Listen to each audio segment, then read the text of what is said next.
For some time, there was, and still is, some concerns as to the state of modern horror, especially with all the unexpected reboots and unwanted remakes nobody asks for, as well as the money-grabbing sequels. People were worried as to what was going to come next, and we were wanting something that still managed to have the same impact as something like Halloween and The Exorcist. Then, in 2017, a new master of nightmare-inducing horror entered the arena of our nightmares. His name was Jordan Peele. He gave us a social thriller called Get Out. He gave us a horrifying review of liberal racism and exoticism, as well as the harm and anxieties that all can bring. He did things in that movie that was never done in any other modern horror film, and brought us something truly unique to the genre.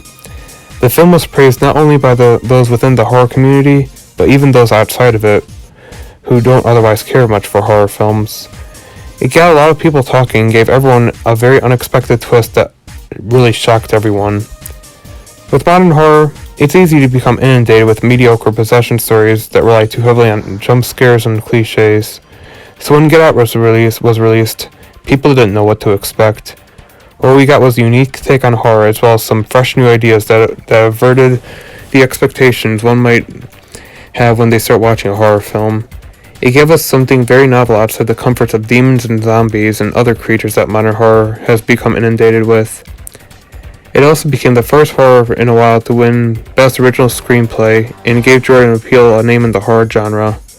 Sometime the following year, we saw the rise of Aster and the debut of his supernatural horror masterpiece, Hereditary, a possession story that was not what anyone expected.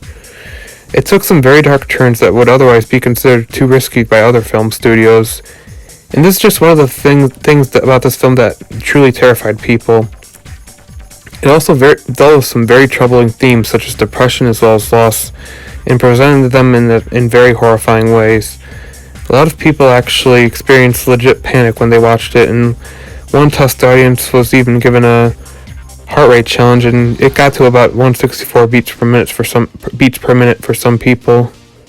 Ari Aster gave us a very daring horror that went to a lot of dark places and showed us our worst anxieties and worries in very horrifying ways, and took a more metaphorical approach with his horror, such as the use of a demon in place of the realized life traumas many of us experience every day, such as fear, pain, grief, and guilt.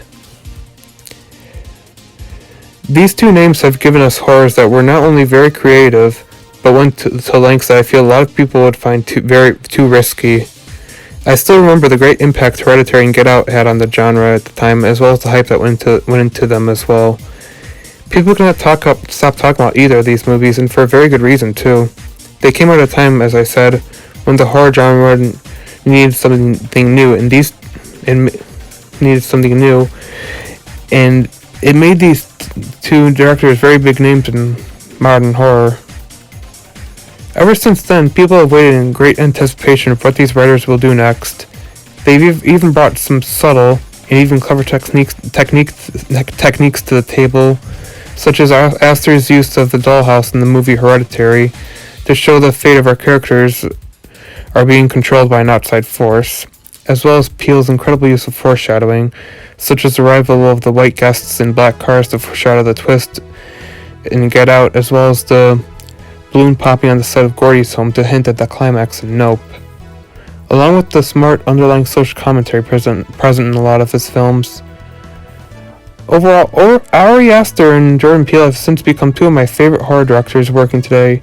The first time I saw Get Out, I immediately fell in love with it because, as I said, it brought something very creative to the genre, and was especially impressive given that Peele had recently jumped the boat from comedy. His work almost reminds me of the way R.L. Stine does his stuff, especially his insistence on having some kind of twist, as well as the overwhelming amount of suspense that you can find in both of their works. If you grew up with the work of R.L. Stine or Rod Serling, or if you just like really sharp writing in general, obviously I recommend you check them out.